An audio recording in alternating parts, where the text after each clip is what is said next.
प्रजा पीड़कों से प्रजा की रक्षा। 4. शिल्पियों से प्रजा की रक्षा एवं देशपी, साहूकार, शिल्पी, नट, भिक्षुक, ऐन्द्रजालिक आदि चोर न कहलाने वाले वास्तव में चोर होते हैं और अपनी चतुराई से प्रजा को पीड़ित करते हैं। राजा इनसे प्रजा की रक्षा करे। प्रजा को पीड़ित करने वाले लोगों को कंटक कहते हैं। कंटक शोधन, प्रजा पीड़कों को साफ करना राजा का कर्तव्य है। शिल्पी, साहूकार आदि प्राय अपनी चतुराई से प्रजा को धोखा देते हैं और उसे पीड़ित करते हैं। उनसे प्रजा की रक्षा करना राजा का धर्म है। इस कार्य के लिए राजा प्रदेष्टा नाम के कंटक शोधन के 344वां अमात्य नियुक्त करे। वे प्रजा पीड़न करने वाले कंटकों से प्रजा की रक्षा।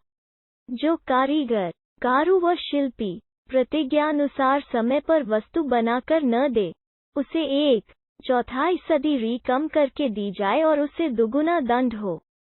यदि वो काम को बिगाड़ दे तो उसे कोई मजदूरी न दी जाए। जुलाहा 10 पल सूत पर 1 पल और सूत ले, क्योंकि 1 पल छीजन जाती है। उससे अधिक छीज जावे तो छीजन से दुगुना दंड हो। जितना सतत का मोल हो, उतनी ही बुनने की मजदूरी होती है। रेशमी सूक्ष्म वस्त्रों की बुनाई पर ड्योढ़ी मानी जाती है। यदि कपड़ा नाप में कम निकले, तो जितना नाप में कम हो, उतनी मजदूरी काट ली जाए। यदि च्युत बदल दिया, तो मूल्य 84 दंड दिया जाए। धोबी लोग लकड़ी के तख्ते या शिला पर कपड़े धोवें। यदि अन्य स्थान पर धोवें और वस्त्र पर कोई आघात हो जाए जो 6 पन दंड होना चाहिए। मुद्गर के चिन्ह से अंकित वस्त्रों से अतिरिक्त वस्त्र पहनने वाले धोबी पर 3 पन दंड हो। दूसरे के वस्त्र को बेचने, किराए पर दे देने अथवा गिरवी रख देने पर धोबी को 12 पन दंड हो। यदि धोबी वस्त्र बदल दे तो दुगुना मूल्य का दंड और वस्त्र का मोल देना पड़ेगा। धोबी सार जाएगी में कपड़े धोकर वापस करे। इससे आगे वस्त्र रखने वाले की धुलाई काट ली जाएगी। जो सुनार सुवर्णकार शिल्पी नौकर चाकरों से सोना चांदी का आभूषण बिना सुवर्णाध्यक्ष को सूचना दिए खरीदे, तो उस पर 12 पन दंड हो। चोर के हाथ से सुवर्ण खरीदने वाले पर 48 पन दंड हो। अटे फूटे अलंकारों को थोड़े मोल पर खरीदने वाले पर भी चोरी का दंड है। 1 तोला सुवर्ण में से 1 मासा अपहरण करने वाले सुनार पर 12 पन दंड होना उचित है। घटिया सोने का माल बनाकर उस पर मुलम्मा कर देने वाले अथवा खरे सोने चांदी में किसी अन्य तरह की खोट मिलाने वाले पर 500 पन दंड हो। जो रुपयों का परीक्षक, रूपदर्शक, खोटे रुपयों को खरा बतलाकर राजकोष में जमा होने दे और खरे रुपयों को खोटा बतलाकर जमा न होने दे, उस पर 12 पन दंड हो। इसी तरह यदि कोई जाली सिक्के चलाए या उन्हें चलने दे, तो उस पर 1 सहस्र क्या का दंड हो। अच्छे सिक्कों के स्थान पर जो अधिकारी सरकारी कोष में जाली सिक्के रख दे, उसे वध दंड की व्यवस्था है। यदि वैद्य राजा को बिना सूचना दिए ऐसे रोगी की चिकित्सा करे जिसके मर जाने का भय हो और वो मर जाए, तो ऐसा वैद्य भी दंड का पात्र होता है। यदि मृत्यु चिकित्सा के दोष से हुई हो अथवा अंग भंग हो गया हो, तो नियमानुसार वैद्य को उचित दंड दिया जाएगा। नट, कुशीलवादी तमाशा करने वाले लोग भी अधिक शुल्क लगाकर प्रजा को पीड़ित न करें। यदि वे उचित से अधिक शुल्क ग्रहण करें तो राजा उन पर कठोर दंड लगाए। देश, जाति, गोत्र, शाखा और मैथुन की बात छोड़कर नट, भाड़ आदि कुछ भी हंसी कर सकते हैं। उचित मर्यादा का उल्लंघन करने वालों पर कोड़े या ब्रेत लगाने का दंड दिया जा सकता है। इसी प्रकार यदि भिक्षुक, गायक, ऐन्द्रजालिक, बाजीगर आदि अपनी चतुराई से प्रजा को पीड़ित करें, तो राजा उनसे भी प्रजा की रक्षा करे और किसी भी शिल्पी को प्रजा पीड़न न करने दे। 2. व्यापारियों से प्रजा की रक्षा। प्रक्षेपण पण्य निष्पतिन व्ययान शव संख्याएं। मूल्य लगाने में चतुर पण्याध्यक्ष व्यापारियों की प्रत्येक वस्तु के मूल्य को उसके उत्पादन व्यय, लगाई गई पूंजी, मजदूरी, ब्याज, भाड़ा, शुल्क आदि का अनुमान करके निश्चित करे। व्यापारियों से प्रजा की रक्षा करना भी राजा के लिए आवश्यक है, क्योंकि वे प्राय 5503 लगाकर, कम नाप तोल कर अथवा नकली वस्तु देकर प्रजा को पीड़ित करते हैं। पौत्वाध्यक्ष समय समय पर पाबाट नाप के बर्तनों की पड़ताल करता रहे, जिससे किसी वस्तु के तोल में कमी न हो। तोल में आधा पल कमती बढ़ती हो जाना कोई अपराध नहीं। यदि पल से अधिक कमती बढ़ती हो जाए तो 12 पाउंड दंड होना चाहिए। इसी प्रकार किसी तुला में 1 कर्श, पल का चौथा भाग का फर्क अपराध नहीं। 2 कर्श घटने बढ़ने पर 6 पाउंड दंड दिया जाए। जो व्यापारी अधिक तोलने वाले तराजू और बाटों से खरीदे और कम तोलने वाले तराजू और बाटों से बेचे, उसे दोगुना दंड होना चाहिए। गिन गिनकर बेची जाने वाली चीजों में जो बनिया धोखा करे उस पर 96 पाउंड दंड होना उचित है। जो व्यापारी घटिया वस्तुओं को धोखे से बढ़िया बताकर बेच देता है, उस पर कीमत से 8 गुना दंड होना चाहिए। बनावटी कर आदि को असली तथा जो वस्तु जहां उत्पन्न न हुई हो वहां की बतलाकर एवं शोभायुक्त वस्तु बनाकर छल करे, उस पर 54 पाउंड दंड होना उचित है। जो व्यापारी धान्य, घृत, तेल, गुड़, लवण, गंध, औषधि आदि वस्तुओं में वैसे ही रंग की कोई चीज मिलाकर बेचे, उस पर 12 कया दंड होना चाहिए। अपने देश में उत्पन्न वस्तुओं पर प्रतिशत 5 पाउंड लाभ लेना चाहिए और विदेश से आई वस्तुओं पर 10% लाभ होना उचित है। इससे अधिक बढ़ाकर खरीदने वालों पर 200 पाउंड दंड होना चाहिए।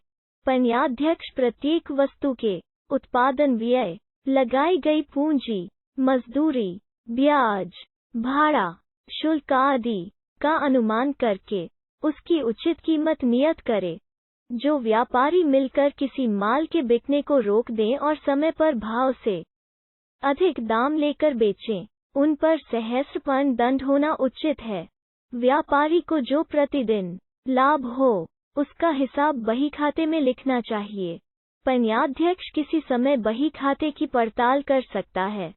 यदि माल एकत्र हो जाए और नियत कीमत पर न बिक सके तो पण्याध्यक्ष उसकी कीमत घटा दे। यदि कुछ लोगों ने मिलकर सरकारी माल, कर में दिया गया अनाज, चूरमा आदि बेचने का ठेका लिया हो और यदि वे न बेच सके तो उनसे छीनकर दूसरों दे। यदि सरकारी माल जल, अग्नि आदि दैवी विपत्ति से नष्ट हो जाए तो व्यापारी को क्षमा कर दिया जाए।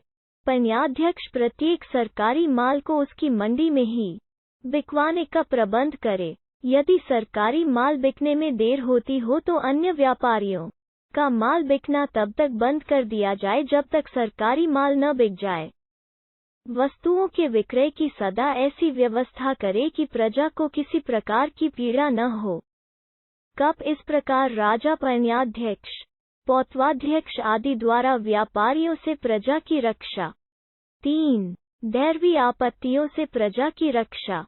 दुर्भिक्षे राजा बीजभक्तोपग्रहं कृत्वानुग्रह दुर्ग सेतुकं व 69,743 गृहेण भक्तस्व भागं व दैशनिक्षेपन व मित्राणि व कर्षणावमन व।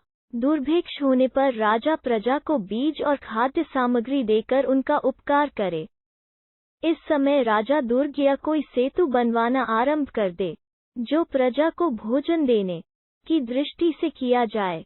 जो परिश्रम न कर सके उनमें भोजन बंटवाया जाए अथवा उन्हें देश के सुमिषपूर्ण भाग में भेजने की व्यवस्था की जाए अथवा उन्हें मित्र राष्ट्र में थोड़े समय के लिए भेज दिया जाए।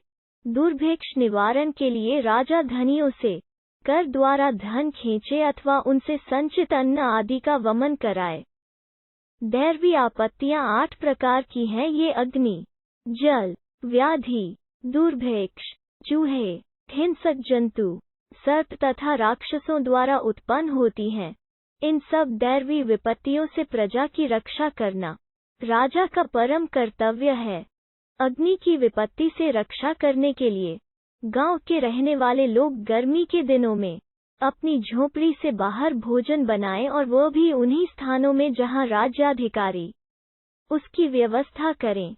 झोपड़ी की दीवारों को उस मिट्टी से लीपा जाए जिसमें बिजली से पैदा हुई राख या ओलों का पानी मिलाया गया है। ऐसे लेप से आग जल्दी नहीं लगती। पर्व के दिनों में बलि, होम, स्वस्तिवाचन से अग्निपूजा करनी चाहिए।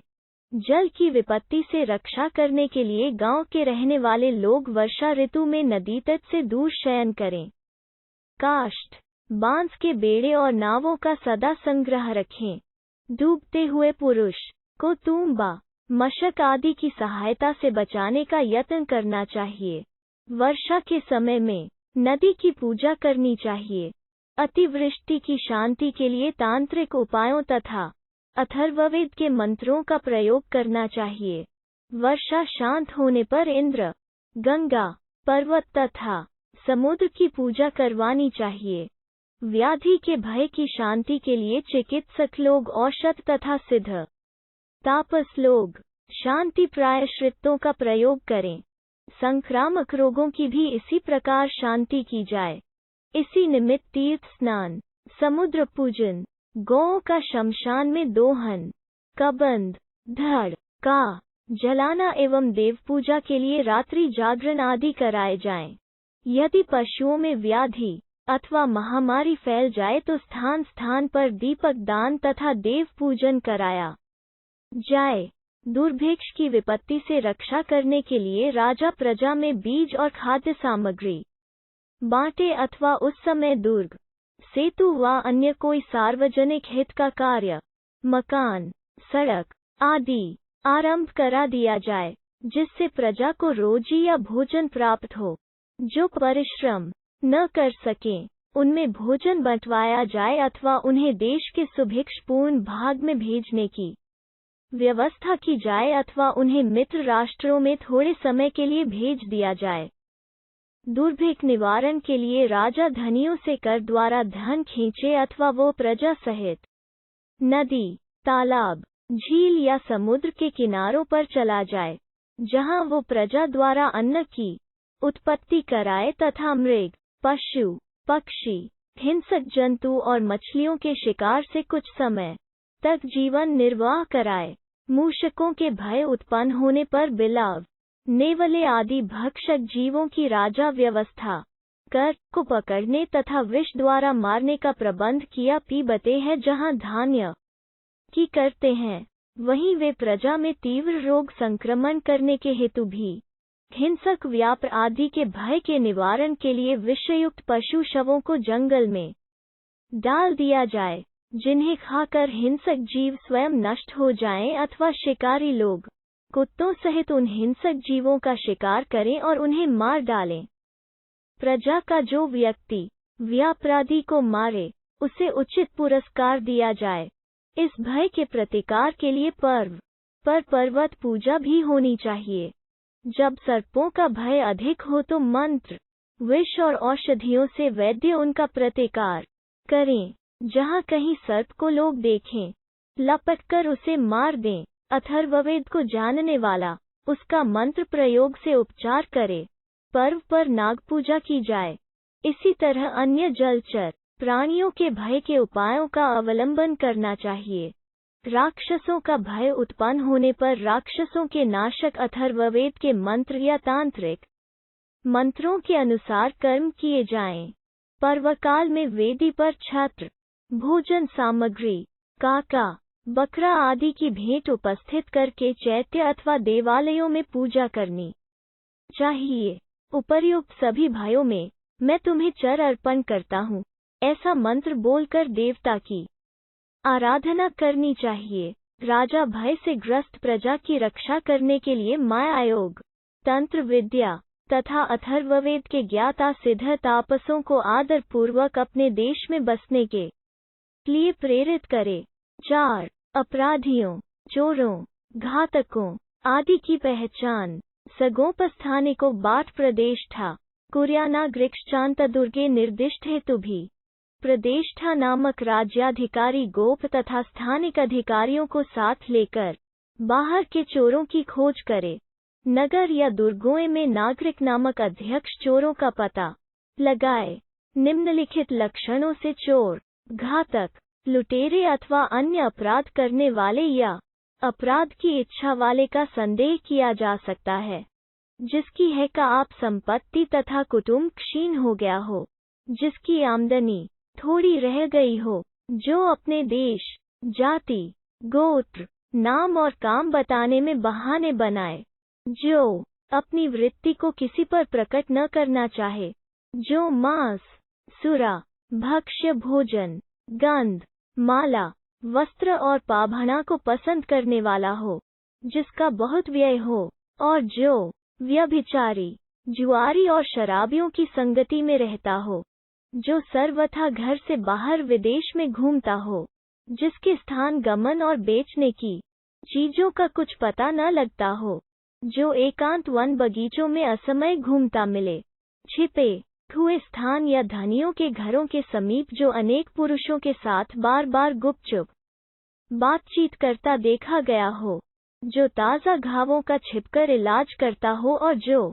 अधिकतर घर के भीतर रहने वाला हो तथा किसी को देखकर झटपट लौट जाता हो, जो परस्त्री से गमन करने वाला हो, परस्त्री, द्रव्य या मकान के विषय में जो बार बार प्रश्न करता हो, चोरी आदि कुत्सित कर्म के शस्त्र और साधनों को जो अच्छी तरह जानता हो, जो आधी रात में दीवारों की छाया में पता देखा गया हो, जिसने वस्तुओं की आकृति बदलकर अनुचित स्थान और काल पर बेची हो, जो सबसे शत्रुभाव रखता हो, जिसकी नीच जाति और नीच कर्म हो, और जो अपने असली रूप को छिपाए रखता हो, जो ब्रह्मचारी आदि न होकर भी ब्रह्मचारी का रूप बनाए रखता हो, परंतु उसका आचरण उस रूप से विरुद्ध हो, जिसने पूर्व कभी अपराध किया हो, जिसकी बुरे कर्म करने की प्रसिद्धि हो, जो नागरिक आदि राजकर्मचारियों को देखकर छिप जाता हो या खिसक जाता हो, जो एकांत में हटकर बैठता हो, जो उद्विग्न सा रहता हो, जिसका मुख सूखा, वर्णहीन और भिन्न स्वरधारी हो, जो शस्त्र रखता हो, ऐसे पुरुष को मनुष्य मात्र को दुहक देने वाला, हिंसक, चोर, धन या धरोहर का हर्ता, विष का प्रयोग करने वाला या गूढ़ जीविका से प्रजा को पीड़ा देने वाला समझ लेना चाहिए। इन शंकाओं से गुप्त अपराध करने वाले पुरुष पर संदेह किया जा सकता। चोर को निम्नलिखित विधि से खोजने का यत्न करना चाहिए। जो वस्तु चोरी हो गई हो, उसके व्यापारियों को तुरंत सूचना दे दी जाए। जब वो वस्तु के लिए व्यापारी के पास पहुंचे, तो वस्तु लाने वाले पुरुष को पकड़ लिया जाए और उससे पूछा जाए कि तुमने यह वस्तु कहाँ से प्राप्त की है। यदि वो पुरुष उसे खरीदा हुआ बताए तो इनके लेने का स्थान, समय, मूल्य और प्रमाण पूछा जाए। यदि उसका कहना सही निकले तो उसे छोड़ दिया जाए, अन्यथा उसे चोर समझा जाए। यदि वस्तु लाने वाला पुरुष प्रश्न करने पर कहे कि मैं इसे मांगकर या किराए पर लाया हूँ, या इस वस्तु को अमुक मेरे पास गिरवी, धरोहर या बदले में रख गया है, या इसे सुधरवाने मेरे पास लाया है, तो इस बात की खोज की जाए। सही निकलने पर उसे छोड़ दिया जाए, अन्यथा उसे चोर समझा जाए। जिस घर में चोरी हुई हो, यदि उसमें घुसना निकलना द्वार के बिना हुआ हो, द्वार की संधि, खिड़की से प्रवेश हुआ हो या चूल से किवाड़ उतार दिया गया हो, ऊंचे मकान के झरोखे, खिड़की या रोशनदान तोड़ दिए गए हों, चढ़ने और उतरने के लिए दीवार में गड्ढे बना लिए गए हों, या दीवार तोड़ दी गई हो, छिपे हुए द्रव्य को निकालने के उपाय किए गए हों, जो धन बिना बताए प्राप्त न हो सकता हो, उसकी प्राप्ति का उद्योग किया गया हो, भीतर घुसकर मकान खोदा गया हो और फिर गड्ढे भर दिए गए हों। इन सब लक्षणों से यह समझना चाहिए कि चोरी किसी घर के आदमी ने की या करवाई है। इस अवस्था में प्रायः घर के नौकर चाकर अथवा घर के अन्य जुआरी, शराबी व व्यभिचारी व्यसनी पुरुष पर संदेह करना उचित है। चोर का पता लगाने के लिए ऊपर चढ़ने योग्य शरीर वाले, रगड़ के चिन्हों से युक्त, मिट्टी से रेहर केश, कटाफटे नख वाले, अच्छी तरह स्नान के अनंतर चंदन लगाए हुए, तेल की मालिश से युक्त, तत्काल हाथ पैर धोए हुए, कीचड़ में घुसने और निकलने के पद चिन्ह वाले, जो माला वो मध्य घर में थी उसकी गंध वाले तथा मकान में रखे वस्त्रों में जो लेप और पसीने की गंध थी वैसी ही गंध वाले पुरुष की राज्याधिकारी पड़ताल करे। ऐसा करने से चोर का ज्ञान हो जाता है। घातकों द्वारा जब कत्ल का अपराध किया जाता है, उसकी पहचान भी सद्य मृतकों की परीक्षा से निम्नलिखित रूप में की जा सकती है। जो अभी मारा गया हो, उसको तेल में डालकर परीक्षा करे। जिसका मल मुंह निकल गया हो, जिसके उदर या त्वचा में वायु भरा हो, जिसके हाथ पैरों पर सूजन हो, जिसकी आंखें फट रही हों, जिसके गले में रस्सी आदि का चिन्ह हो, तो उस व्यक्ति को रस्सी से गला घोंटकर मारा हुआ समझना चाहिए। यदि ऐसे पुरुष की बाहू और जांघें सिकुड़ी हों, तो उसको फांसी पर लटकाकर मारा हुआ समझना चाहिए। जिसकी गुदा और आंख सिकुड़ गई हो, जीभ दांतों में दबी हो और पेट फूला हो, उसे जल में डुबोकर मारा हुआ जानना चाहिए। जो रक्त से भीगा हो, उसके शरीर के अवयव कट गए हों, उसे लाठी और पत्थरों से मारा हुआ समझना चाहिए। जिसका सारा शरीर फट गया हो, उसे मकान से गिराकर मारा जानना चाहिए। जिसके हाथ, पैर, दांत और नख काले पड़ गए हों, मांस, रोम और चर्म ढीला पड़ गया हो, मुंह झाग से भरा हुआ हो, उसे विष से मारा हुआ समझना चाहिए। यदि ऐसे पुरुष के किसी स्थान से रक्त निकल रहा हो, तो उसे सांप या अन्य जंतु के काटने या उस द्वारा कटवाने से मारा हुआ जानना चाहिए। जिसका शरीर और वस्त्र बिखरे हों, जो खतनदाता हो, जिसको दस्त और वमन हो रहा हो, उसे धतूरे के योग से मारा समझना चाहिए। जो विष से मारा गया हो, उसके शेष भोजन की दूध द्वारा परीक्षा की जाए। मरे हुए व्यक्ति का हृदय अग्नि में डाला जाए। यदि उससे चट चट शब्द और इंद्रधनुष का रंग निकले तो उसे विद्युकत समझना चाहिए। प्राय कत्ल का स्त्री प्रेम, दायाद्य संबंधी विवाद, शत्रु द्वेष, व्यापार की प्रधानता या न्यूनता अथवा प्रतिशोध की भावना होती है। किसी भी कारण से रोष उत्पन्न हो जाने पर घातक किसी की हत्या कर देते हैं। घातक की खोज कत्ल के स्थान पर वर्तमान साक्षियों द्वारा करनी चाहिए, अथवा मृत व्यक्ति के शरीर की माला, वस्त्र तथा उपयोग सामग्री को देखकर उनके बेचने वाले व्यापारियों से इसके विषय में पूछताछ की जाए कि वो मृत व्यक्ति किसके साथ में माला आदि खरीदने आया था। साथी के निवास स्थान, व्यवहार आदि वृत्ति का पता लगाकर घातक की तहकीकात की जाए। जो पुरुष रज्जु, शस्त्र, विष से या काम क्रोध के वश में होकर अपने आप को मार डाले, या कोई स्त्री किसी पाप के कारण आत्महत्या कर ले, तो राजा उसे चांडाल द्वारा बंधवा कर राजमार्ग पर खिंचवाए और उसके शव को शमशान पर न जलाने दिया जाए, न उस शव को उसके संबंधियों को दिया जाए। जो संबंधी आत्मघाती की प्रेत क्रिया आदि करे, मरने के अनंतर राजा उसे भी इसी तरह घसीटवाने की आज्ञा दे या उसे अपनी जाति से च्युत करवा दे। 5. अपराधियों को दंड देने की व्यवस्था। पुरुष चापराध च कारण अनुबंध तदात्वं च देशकालो समीक्ष्य च उत्तमावमध्यत्वं प्रदेष्टा दंडकर्मणि राज्ञश प्रकृतिना च कल्पेत्र स्थित। दंड देने वाला प्रदेष्टा अधिकारी अपराधी के व्यक्तित्व, अपराध, उसके कारण और गुरुता लघुता का विचार करके एवं अपराध के परिणाम, तत्कालीन अवस्थाओं, देश और काल की परीक्षा करके तथा राजा और प्रजा का विवेक रखते हुए मध्यस्थ होकर उत्तम मध्यम, अधम 3 प्रकार के दंडों की उचित व्यवस्था करे।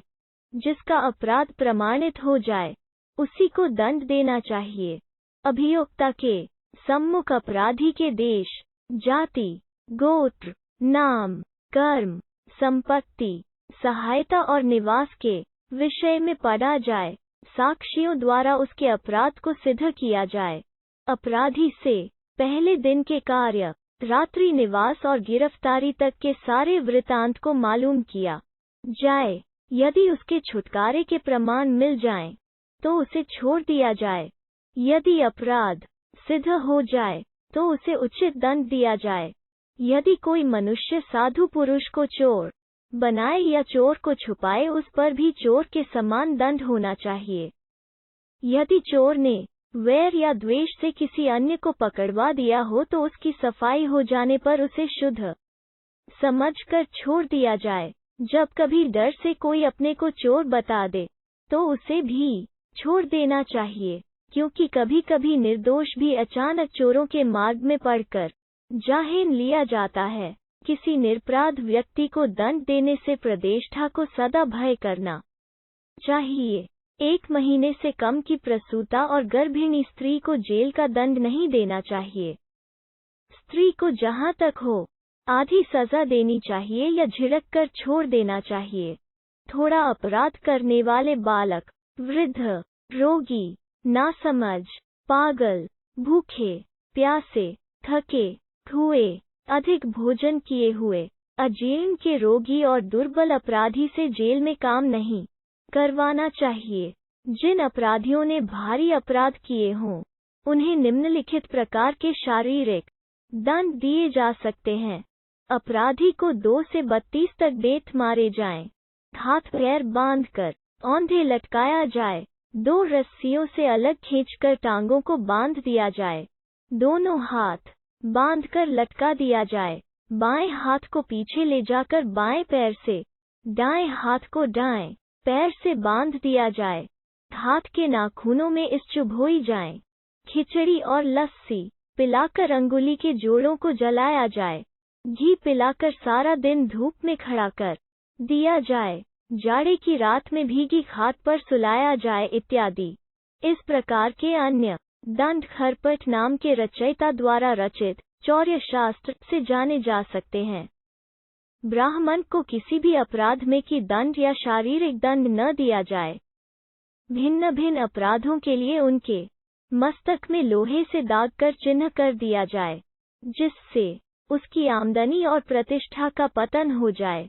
चोरी करने पर ब्राह्मण के मस्तक पर कुत्ते का, मनुष्य वध में कबंध का, गुरुभाया गगमन पर मग और सुरापान करने पर मध्यध्वजा का चिन्ह दाग देना चाहिए।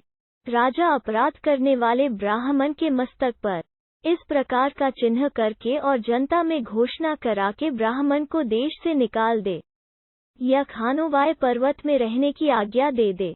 जो तीर्थों पर जाकर धोखा दे, दूसरों की जेब काटे अथवा हाथ साफ करे, उसे अंगूठा काटे जाने का दंड दिया जाए।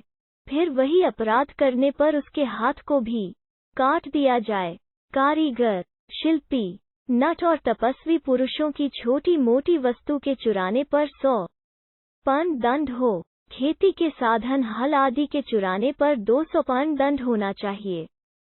जो अपराधी पशुओं का अपहरण करे, उसका एक पैर कटवा देना चाहिए। जो शूद्र अपने को ब्राह्मण बतलाए और देवद्रव्य को हर ले, उसे औषधियों का अंजन लगाकर अंधा कर देना चाहिए।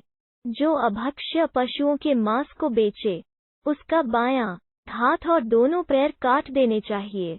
यदि कोई मनुष्य का मांस बेचता पकड़ा जाए, उसे वध दंड दिया जाना उचित है। देवता की प्रतिमा, सुवर्ण, रत्न अथवा अन्न के अपहरण करने वाले को भी मृत्युदंड दिया जाना उचित है। लड़ाई झगड़े में जो पुरुष किसी दूसरे सरे पुरुष को मार दे, उसे भी कष्टपूर्वक मृत्युदंड देना चाहिए। यदि मद में आकर पर प्रहार कर बैठे, तो उसका हाथ कटवाया जाए। यदि कोई पुरुष स्त्री का प्रहार से औषधि द्वारा या कठोर काम करवाकर गर्भपात करा दे, उसे भी प्राणदंड दिया जाए। राजा के राज्य को छीनने के अभिलाषी, राजा के रनिवास में व्यभिचार की चेष्टा करने वाले, राजा के शत्रुओं को उत्साह देने वाले अपराधी को उसके सिर और हाथ पर अंगारा रखवाकर मरवा देना चाहिए। माता पिता, पुत्र, भ्राता, आचार्य व तपस्वी के घातक पुरुष को उसकी खाल और सिर पर अंगारा रखवाकर मरवा देना चाहिए। यदि कोई पुरुष अपने माता पिता को गाली दे तो उसकी जिह्वा में छेद करा देना चाहिए। जो अपराधी जल के रोकने वाले सेतु को तोड़ दे उसको पानी में डुबो देना चाहिए। जो स्त्री या पुरुष किसी को विष देकर मारे उसे भी पानी में डुबो देना चाहिए।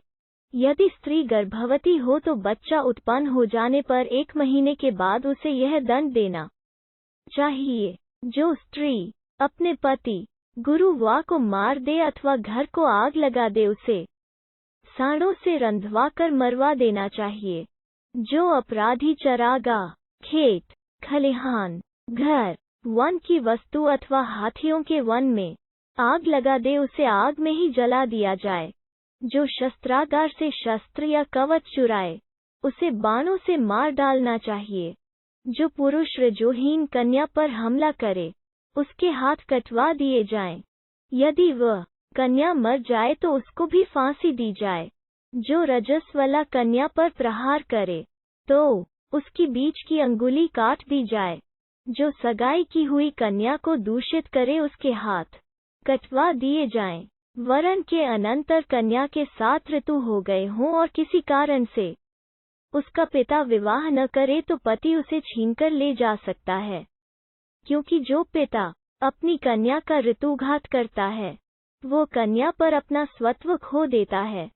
यदि 3 वर्ष तक कन्या के ऋतु आता रहे और पिता उसका विवाह न करे तो उसी जाति का कोई भी पुरुष कन्या की इच्छा से उसके साथ संभोग करके उसका पति बन सकता है। यदि 3 वर्ष से अधिक ऋतु होते हो जाएं तो छोटी स्थिति का वर भी उस कन्या से स्वेच्छा से विवाह कर सकता है, परंतु कन्या के आभूषणों पर उसका अधिकार न होगा। यदि वो पति पिता के दिए हुए उन अलंकारों को न लौटाएगा तो उसे चोरी का दंड दिया जाएगा।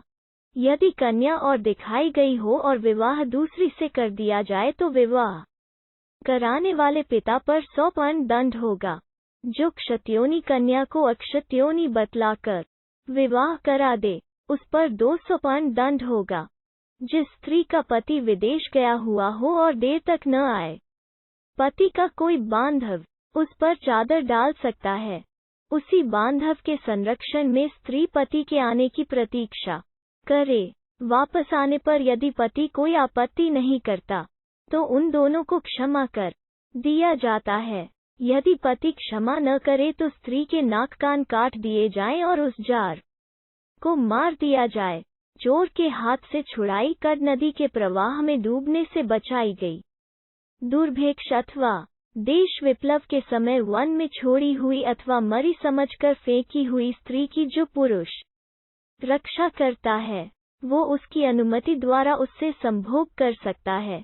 परंतु यदि वह स्त्री जाति में श्रेष्ठ हो, संतान वाली हो और उद्धारक के प्रति कामरहित हो तो उससे 202 नी रे जा सकता। ऐसी स्त्री को उद्धारकर्ता अपने श्रम का मूल्य लेकर उसके पदे